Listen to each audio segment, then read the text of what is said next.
Hello and welcome to the TES Secondary Maths Resource of the Week number 86 with me, Craig Barton.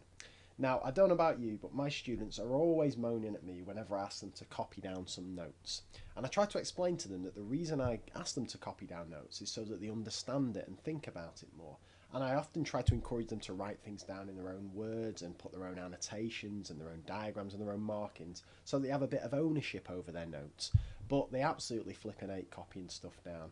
And to be fair, if there's a load of stuff to copy, then it does tend to be a little bit of a waste of learning time. But at the same time, I often find that if you give them a sheet of notes, then they don't really pay any attention to them. Best case, they get stuck in the books, but will they get looked at?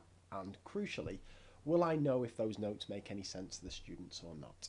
Well, fortunately, one of my all-time favourite TES Maths resource uploaders, he has been for the last 5 years now, has produced another wonderful resource that may just help me and others in that same situation get around this tricky dilemma. Spot the mistake percentages. Now, it's just a couple of Word documents. There they are, say couple, that's by my bad numbers, there's actually quite a few of them. But if you download them, they actually can be kind of all condensed onto two particular ones. So let's have a look here. Spot the mistake percentages. And the idea here is that you give these out to students as notes, and you can say to the kids, right, okay, you can have a little rest here because I've actually done a load of notes on percentages for you. But the twist is, of course, that there's some deliberate mistakes made throughout these notes, and it's down to your students to try and spot them. And crucially, these deliberate mistakes highlight common misconceptions students are likely to have with their percentages.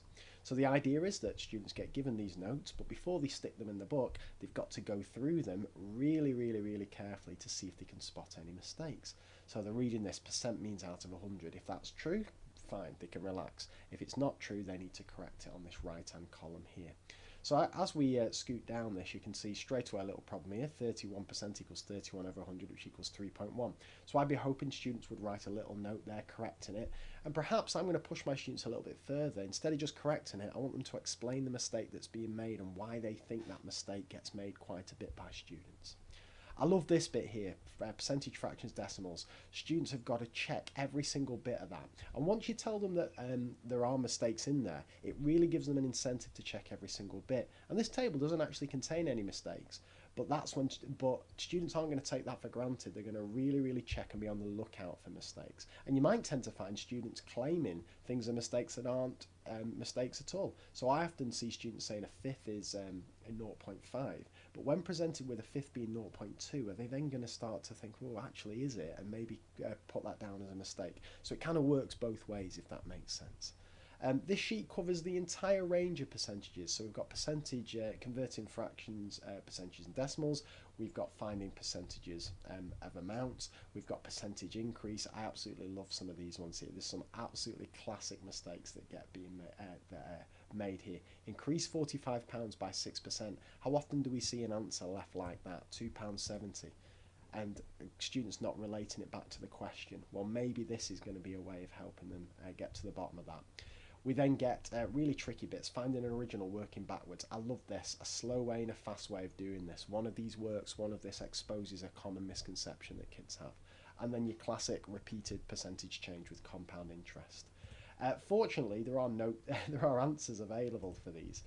So the author has kindly put their own answers and their own errors, and this is how we'd be hoping students will be setting this out, in addition to explaining the logic behind their mistakes and why they are a mistake. So you can see loads and loads of errors throughout this, which will make a really handy set of notes. So I'm picturing these being stuck into students' books, being beautifully annotated with the errors exposed and explained. And then, of course, if you want to push your students on a little bit, and this is often my suggestion with these resources, why not get them to create their own? So especially around about GCSE revision time, or perhaps they're preparing for a test, get them to create their own set of notes and say to them, can you make 5 deliberate mistakes throughout this? Then take all those notes in, get them scanned, get them produced into booklets or whatever, give them out to students and say, all right, off you go, can you find 5 mistakes within these? Now, a little word of caution here, because I can imagine some teachers are just screaming at me saying, wait a minute, there's a fundamental flaw in this. And that, of course, is you don't want students having notes in their books that are fundamentally wrong, especially when they're common misconceptions, because that just reinforces the misconception.